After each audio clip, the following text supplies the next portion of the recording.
자, 안녕하십니까 여러분. 2022년도 공인중개사 1차 정부에게 기출문제 해설 그리고 이제 출제 경향 이런 거 같이 한번 말씀을 드리도록 하겠습니다.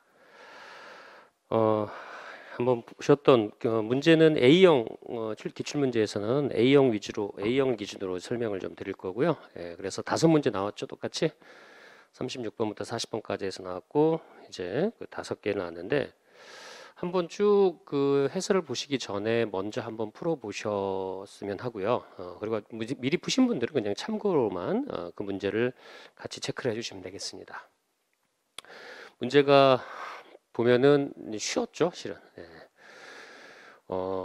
제 생각에는 이 정부회계를 공부 안 하시고 이번에 커트라인 올라가는 거 보니까 아예 포기하고 갔으면은 그 뭐 가능성이 좀 남들보다 많이 떨어졌을 거라고 생각해요. 문제가 쉬우면서 커트라인 올라가다 보니까 이 정부회계 부분을 공부 안 하시고 1차 시험을 맞더라면은 남들보다는 좀 많은 그 손해를 보지 않았을까 이렇게 생각이 됩니다. 이제 문제가 쉽다라는 것은 뭐 여러 가지가 있지만 쉽게 해서 책에 있는 내용 다 냈다는 얘기죠.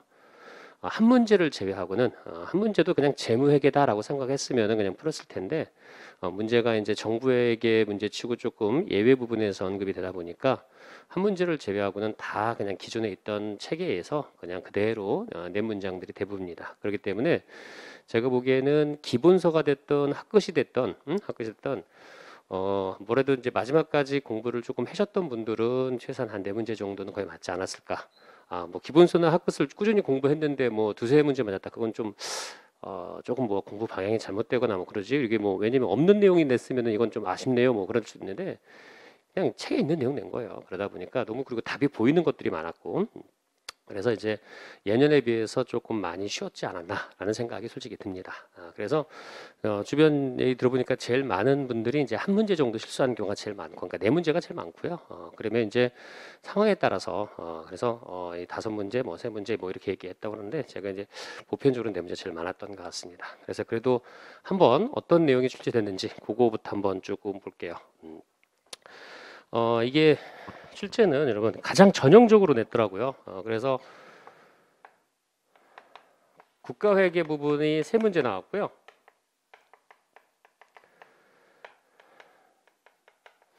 지자체 회계 부분을 1문제. 그리고 이제 요 둘을 항상 서로 비교하는 문제 있죠. 국가회계와 지자체 회계를 비교하는 문제. 거기서 또 1문제. 이렇게 냈기 때문에 아주 그냥 그 일반론을 잘 따랐죠. 그리고 서술형도 4문제. 그렇죠? 말로 된 거 4문제. 서술형은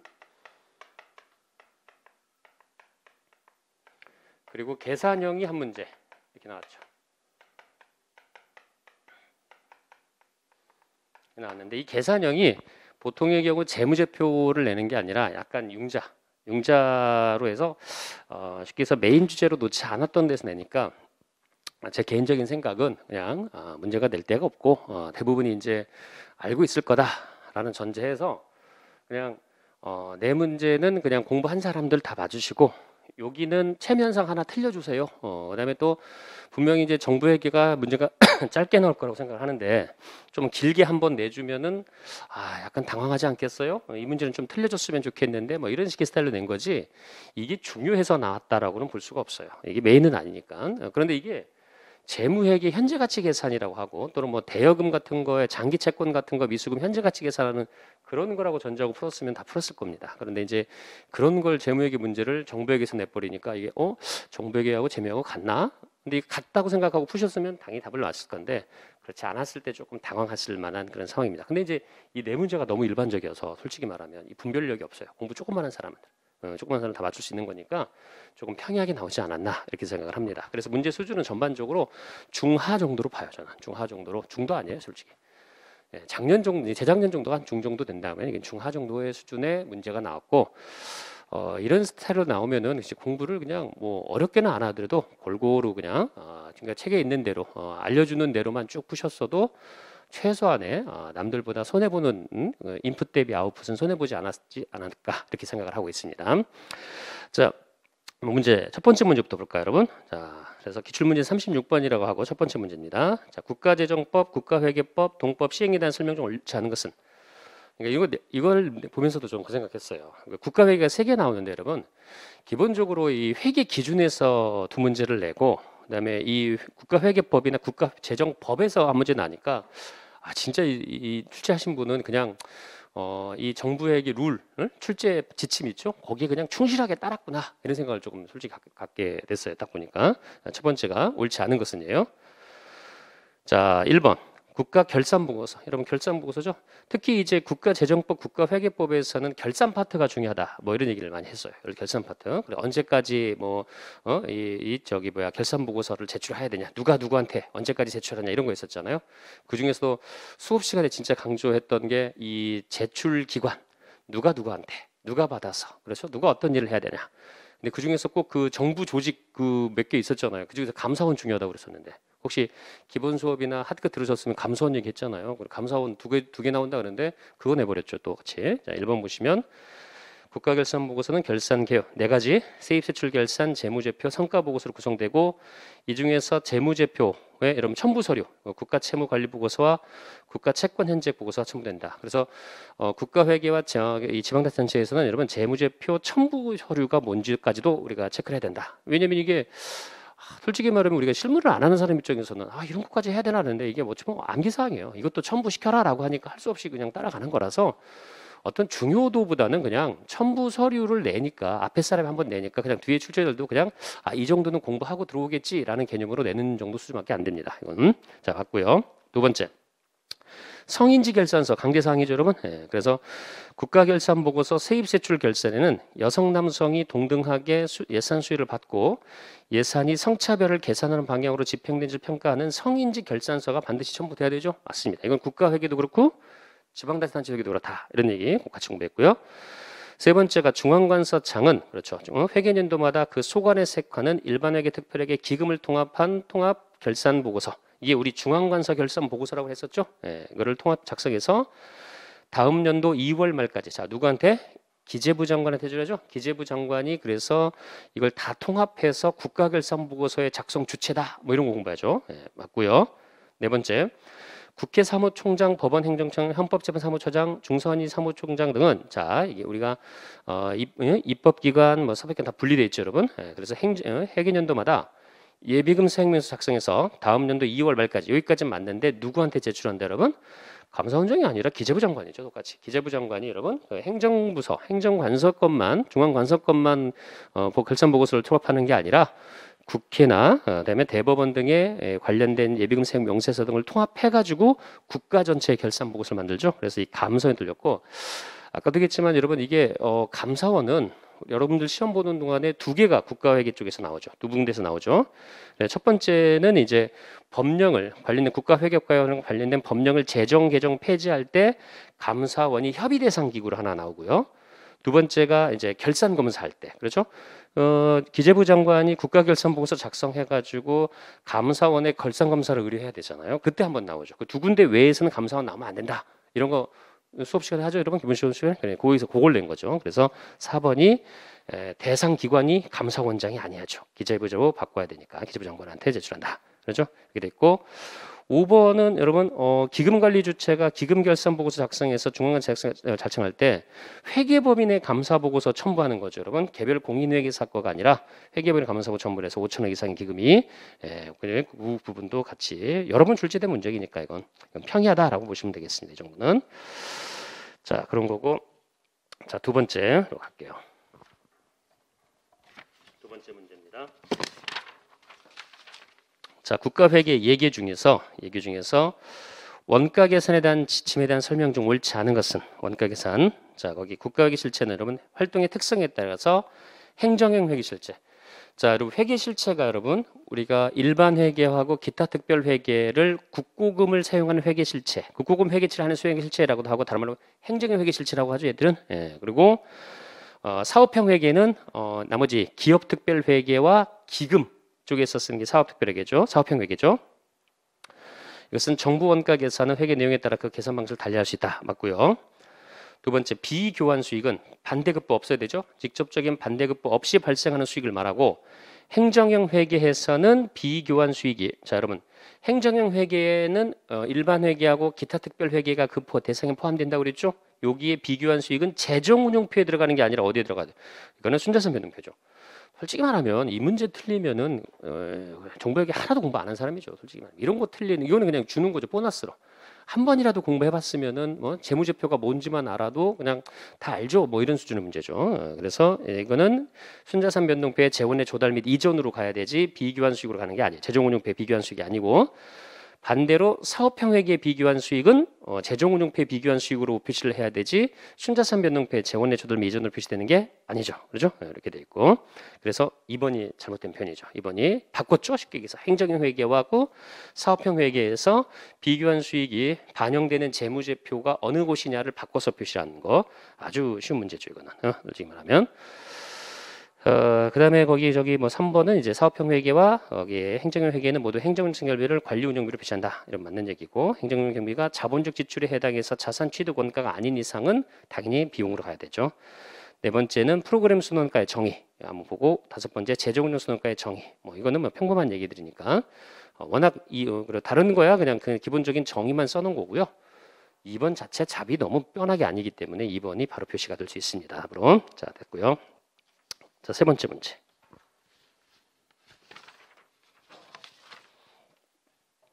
자, 다음은 국가회계 실체가 실행한 융자금에 대한 융자 프로그램에 대한 자료인데 옳지 않은 것은 자, 융자금 내용이에요. 융자금.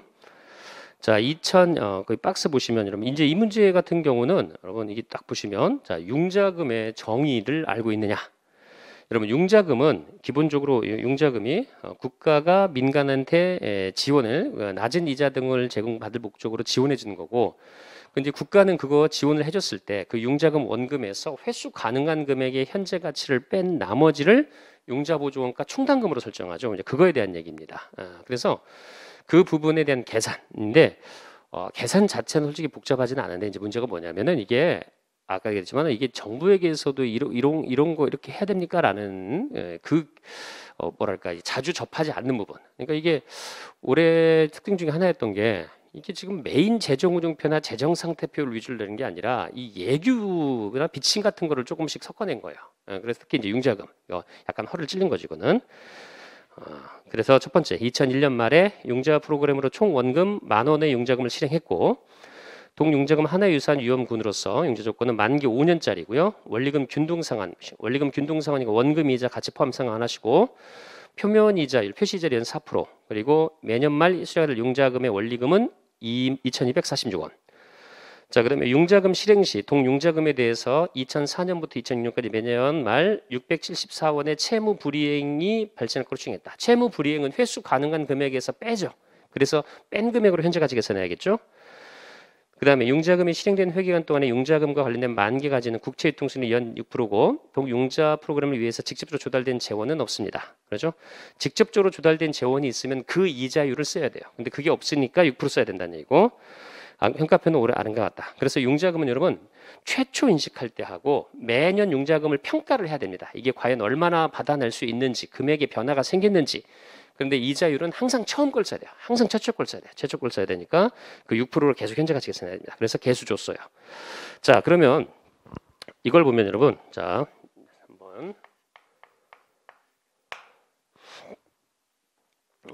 그래서 38번 문제, 38번 3번 문제입니다.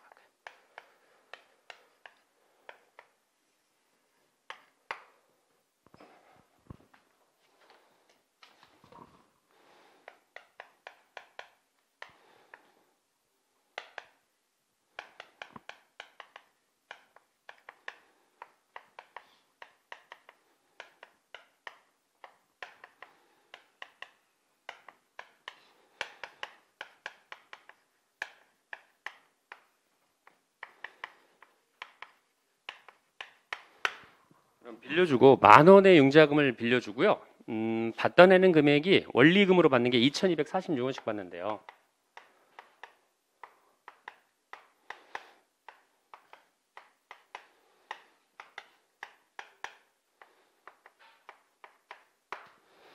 그런데 2004년부터 잠깐만요. 2001년 말에 시작했네요. 여기 말에 있고, 이래. 2002년 말, 3년, 4년, 5년, 6년 이렇게 돼 있죠. 자, 2004년부터 2006년까지 674원의 채무 불이행이 예상이 돼요. 이거죠?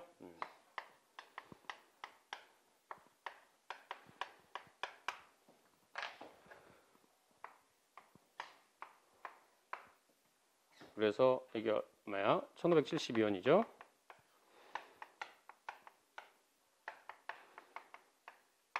그렇죠? 자, 이런 상태다는 얘기고. 그래서 이 과정에서 계산 한번 해봅시다라는 얘기인데, 자, 첫 번째 1번 동그라미 자, 우리가 선지 1번입니다.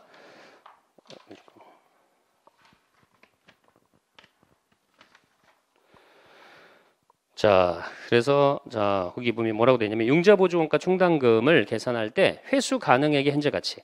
자, 여러분 융자보조원가 충당금이라는 게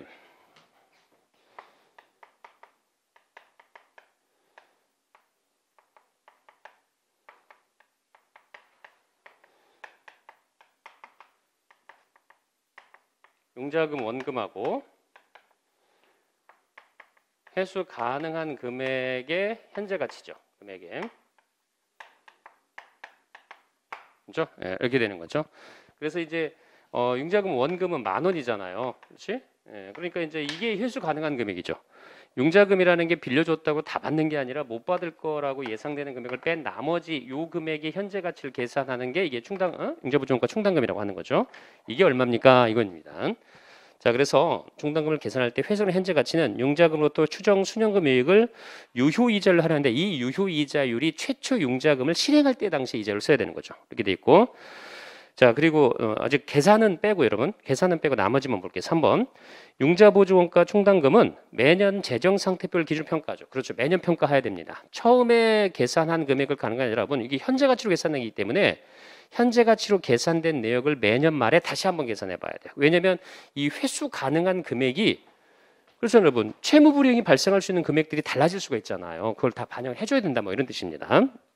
그래서 평가 결과 추가로 발생하는 융자보조원가 충당금은 그렇죠. 융자보조 비용으로 인식하죠.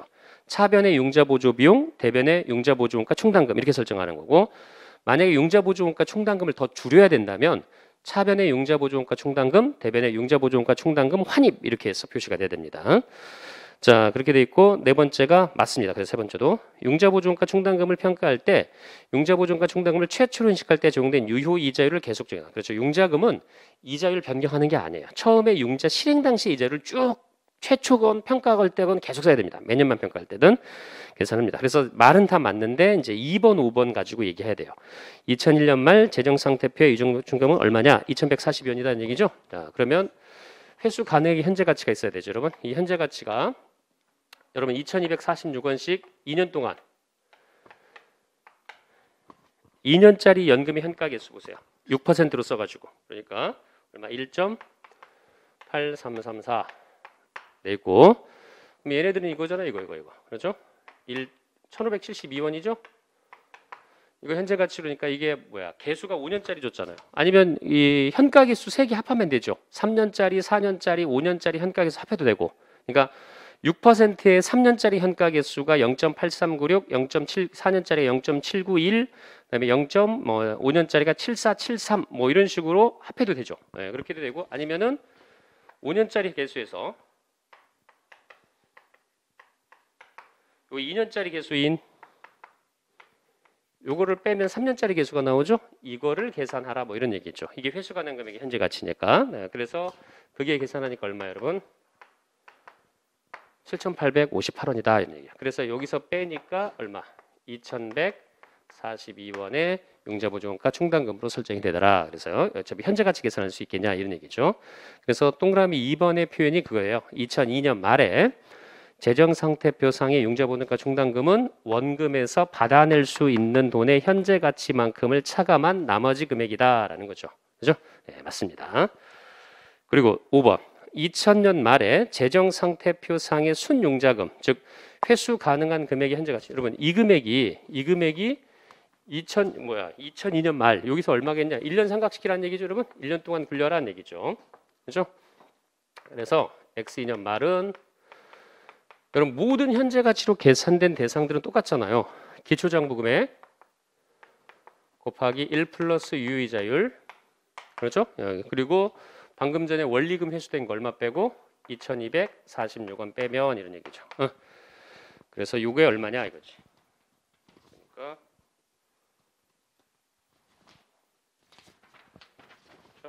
그래서 계산하니까 얼마? 6,083원 이렇게 해서 집계가 돼야 되죠. 그런데 여기 답은 얼마라고 돼 있어요, 여러분? 6,154원이니까 계산이 잘못됐죠. 그래서 답은 몇 번이?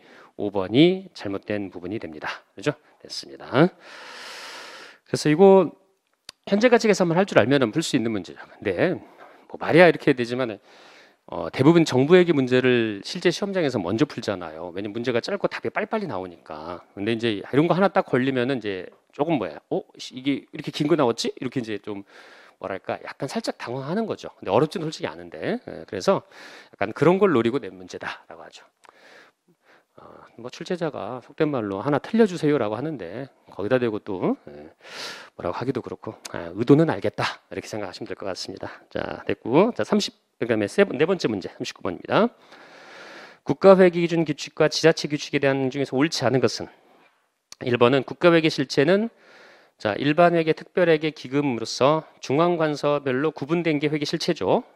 반면에 지방자치단체에서는 여러분 개별 회계 실체, 유형별 회계 실체가 있죠, 여러분. 통합회계 실체도 있고, 근데 유형별 회계 실체는 4개로 나누죠. 일반회계, 기타 특별회계, 기금, 지방공격별회계로 구분한다. 그렇죠? 정말 이런 거는 정말 기초적인 거 문장 쭉 내는 건데, 그렇죠? 자, 두 번째, 국가유산자산과 지방자치단체 관리책임서는 재정상태표상 자산 인식하지 않고 필수 보충 정보로만 공시만 하죠. 예, 맞죠, 맞고. 세 번째. 국가재정상태표와 지자체 재정상태표는 달리 지방자치단체 재정상태표는 주민편의시설 그렇죠? 국가회계는 주민편의시설이라는 개정이 없죠. 근데 지자체만 있는 거다. 자산물려준자 이것도 뭐 한 번만 들어봤어도 다 아는 얘기죠. 자, 네 번째 이 문제도 쉽죠, 솔직히. 이거 여러분 이거 공부 안 했으면 물론 지방자치단체 회계를 공부해봤는데 이걸 모르고 있으면은 그건 좀 이상한 거죠, 솔직히. 한 번만 한이로 봤으면 되는데. 국가나 지방자치단체는 회계실제사에서 발생하는 관리전환, 즉 또는 물품 소관 전환이 무상거래일 때는 자산의 장부금액을 취득원가로 하고 유상강세일 때는 자산의 공정가액을 취득원가로 하는 거는 국가회계만이죠. 이거는 기출문제도 여러 번 언급이 됐던 거예요. 그렇죠? 이게 유상이 공정가액을 취득원가로 하는 거는 국가고 지방자치단체는 그런 거 안 따지죠. 유무상 관계없이 항상 장부 금액을 물품 소관의 전환 금액으로 인식하죠. 자산의 취득원가로. 그래서 4번은 잘못된 표현입니다. 지방자치단체 부분에 틀린 거죠. 국가는 맞는데. 5번 국가재정상태표에는 순자산을 기본 순자산, 적립금, 잉여금, 순자산 조정 이렇게 3개로 구분하며 지자체 재정상태표는 순자산을 고정 순자산, 특정 순자산, 일반 순자산 이렇게 분류한다. 맞죠, 여러분? 네, 그것도 맞다. 그래서 4번이 잘못된 표현이다. 이런 얘기죠. 자, 40번 문제. 40번 문제인데, 자, 이거는 지방자치단체 회계 기준에 대한 규칙과 지방자치단체 원가 계산 규칙에 대해서 옳지 않은 것은 이죠. 이게 좀 말이 많았죠. 이게 2022년도부터 이 원가 계산 규칙을 없애버렸는데, 제가 이제 이제 몇 분이 질문을 하셔서 그냥 답을 다뤄줬는데, 이거 문제 없어진 부분에서 낸 거니까 잘못한 게 아니냐. 예, 맘 같아서는 인정을 해주고 싶었는데 이제 뭐 정말 제가 거기다 써놨지만은 올려놓은 자료에다 써놨지만은 없어졌는데 그게 이제 다른 운영 규정으로 들어가서 재무회계에 복식부기 재무회계 운영 규정에 흡수가 된 거죠. 그러면서 거기 있는 내용들 중요한 내용을 다 가져왔어요. 그러다 보니까 폐지된 게 사라진 건 아니죠. 폐지됐지만 그 내용이 딴 데로 이사를 간 거죠. 정확하게는 옮겨간 거죠. 그래서 이거는 그냥 이게 뭐 잘못됐다라고 할 수는 없어요. 거기 있는 거 그게 맞는데 솔직히 뭐 거기 다 있는 내용인데 뭐 그러다 보니까 기존대로 오히려 공부하셨던 분들은 이게 논란거리인가 이렇게 생각할 수도 있고 근데 이제 조금 제가 보기에는 공부가 부족하셨던 분들이 이거는 논란을 만들어야 되지 않나라는 생각을 하신 것 같아요. 솔직히 말하면 그런데 답을 내는 데는 지장이 없습니다. 이런 거는 자 그래서 옳지 않은 건 1번 유형별 재무제표를 통합해서 작성하는 재무제표 중 재정운용표는 그렇죠. 기능별 분류 방식. 이것도 진짜 많이 있네. 기능별 분류 방식 작성하고 성질별 재정운용표는 필수 보충 정보로 제공하죠. 그렇죠? 기능별. 국가회계도 마찬가지고 지방자치도 마찬가지고 재정운용표는 기본이 기능별이다. 성질별은 필수 보충 정보 공시사항이다. 이런 얘기고. 2번. 비교환 거래 생긴 수익은 직접적인 반대급부 없이 생기는 지방세, 보조금, 기부금 등에 해당하는 수익으로서 해당 수익에 대한 거기 청구권이 발생하고 그 금액을 합리적으로 측정할 수 있는데 이게 비교환 수익의 정의죠, 여러분. 청구권의 발생, 그다음에 합리적 측정. 이런 맞는 얘기고. 2번도. 3번.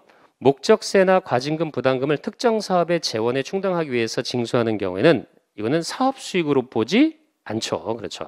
이거는 그럼 이게 과징금 부담금은 아시겠지만은 여러분 그 자체가 사업 활동이 관련된 거라도 사업 수익으로 볼 수가 없다. 그래서 제가 그 해설제도 써놨지만 그렇죠. 그 40번의 그 논란거리가 있을 때 써놨지만은 이게 납세 의무자가 납부자가 자발적인 의사로 납부가 안 된 건데 그렇죠? 어떤 대가로 받거나 그래 사업 활동에 대해서 자발적인 의사가 반영되지 않으니까 이건 사업의 일환으로 볼 수가 없다. 그렇죠? 그래서 이거는 사업수익으로 처리하면 안 된다. 일반 수익 들어가는 거죠. 자체 도달 수익에 들어가는 거 그런 개념이고 경상적인 세외 수익이냐, 임시 세외 수익이냐 이런 거는 언급이 포함될 수 있지만은 이 자체를 사업 수익으로 볼 수는 없다가 이제 회계 기준에 나와 있어요. 그래서 답은 3번이 잘못됐죠. 그렇죠? 이렇게 돼 있고 4번 사업 수익은 사업 추진 과정에서 발생한 수익과 국가 등으로부터 사업과 교환해서 받는 수익을 말하고 서비스 요금 수익과 보조금 그렇죠? 지방자치단체에서 사업 수익은 서비스 자체된 수익도 있지만은 나보다 상위 기관에서 사업과 관련해서 받은 보조금 수익도 포함해야 되는 거죠? 4번 맞습니다. 5번 특정 사업 비용을 보전하기 위해서 운용 보조 목적의 금액은 사업 수익으로 보고 그렇죠. 사업의 자산 취득을 유지하기 위해서 자본 보조 목적의 금액은 사업 수익 제외하고 순자산 증가 항목으로 처리가 됩니다. 이것도 맞는 표현입니다. 그래서 경상 보조금이냐, 자본 보조금이냐 이런 거죠. 구분이 안 되면 경상 보조금이지만 그래서 사업과 관련돼서 일회성 개념이다. 그러면 운용 보조 목적이면 경상 보조금, 자산 취득 목적이면 그렇죠. 자본보조금이고 자본보조금은 순자산 증가이고 경상보조금은 단기손익상으로 가야 되니까 사업수익이 포함시킨다. 뭐 이런 의미로 보시면 되겠습니다. 그래서 논란은 조금 있었지만은 뭐 거기 나와 있는 대로 아까 재무회계 복식부계 재무회계 운영 규정이 통합되어 있기 때문에 이거는 관련된 답은 잘못된 대로 3번이 되는 겁니다. 이렇게 돼 있고요. 자, 그래서 그렇게 공부를 좀 해봤는데 전반적으로 아까도 얘기했지만 여러분 평가가 쉬웠다. 쉬웠고 근데 이런 걸 제 생각은 그래요. 뭐 정부에게 자체가 뭐 공부를 하는 게 그러니까 뭐 공부할 게 없는데 포기하고 한다. 이거는 아닌 것 같아요. 이렇게 나오는데 그렇죠? 솔직히 말하면 재작년 것도 공부하면은 기본적으로 4개까지 다 갑니다. 제 생각에는 이걸 이게 어느 정도 좀 준비하셔서 그러니까 다른 거에 정말 공부량에 어떻게 보면은 다른 파트들의 공부량이 정말 얼마 안 되는 거잖아요. 조문 자체가 몇 개 안 되니까. 근데 그거를 놓치고 이렇게 좀 고득점을 얘기한다. 그거는 조금 좀 실수하는 게 아닌가라는 생각이 들어요. 그리고 왜냐면 점수를 너무 따는 거야. 그리고 문제 수준을 보면 알겠지만 문제가 나올 때가 정해져 있어요. 그렇죠? 저 올해 같은 경우 아까 그랬잖아요. 한 문제 정도야 그렇다 쳐요. 적어야 뭐 근데 저것도 솔직히 말하면 시간을 1분에서 1분 30초를 했다면 다 풀 수 있죠. 솔직히 말하면. 근데 왜냐면 현재 가치에서만 하면 되는 거니까. 근데 그것도 귀찮다. 뭐 이해합니다. 그런데도 불구하고 저 정도 문제 수준이 나오는데 이걸 안 한다. 아니에요. 그리고 이미 나올 수 있는 것들은 제가 보시면 기본서나 학끝에서 여러 번 강조를 하고 다 체크를 해놓은 거예요. 그러니까 절대 범위가 확장이 안 돼요. 이거 융자금 그렇죠. 융자금 여러분 완전 사이드에서 내려고 마음 먹은 거니까 그런 거고. 그래서 이거는 조금 공부를 하시고 근데 대신 이제 그건 있어요. 막판에만 막 하시려고 막 2월 달에도 막 이거 처음 시작하고 그러면은 안 되죠. 조금만 미리 하셔서 시간을 두고서 이런 내용이구나. 물론 이제 듣고 나서 어느 정도 그러니까 공부를 안 하면 까먹긴 하겠지만 그래도 한 번이라도 좀 미리 들으셔서 이런 내용들을 공부하는 게 정보회계고 가르쳐 드는 거 있잖아요. 이게 중요합니다. 이런 거가 자신 조심하셔야 됩니다. 이런 거 수업에서 자꾸 반복하는 거 있잖아요. 그거 위주로만 체크를 해놓고 연습을 하시면은 충분히 여러분들이 나중에서 하루에 뭐 30분만 하시면 되는 거니까 솔직히 말하면은 그것도 뭐 매일 하는 것도 아니고 그래서 여러분들한테 조금 도움이 되는 과목이 되지 않나. 그런 보면 볼수록 이제 그런 게 이제 확신으로 좀 다가가는 것 같아요. 요즘에는. 네, 그래서 어쨌든 수업만 좀 했었으면은 올해 같은 경우는 4-5개는 5개 중에서 맞출 수밖에 없는 그런 문제가 아닌가라는 저는 개인적으로 생각을 합니다. 그래서 계속 그러지만 커트라인이 올라가면은 공부하셔야 됩니다. 커트라인이 떨어지면 뭐 이거 안 해도 못 푸는데요. 뭐 그럴 수 있지만 여러분 재무회계 잘하지 않는 이상 하세요. 그러게 도움이 됩니다. 자, 그래서 오늘은 여기까지 정리하는 걸로 하고요. 다음에 또 기회가 되면 또 인사드리도록 하겠습니다. 여러분 수고하셨습니다.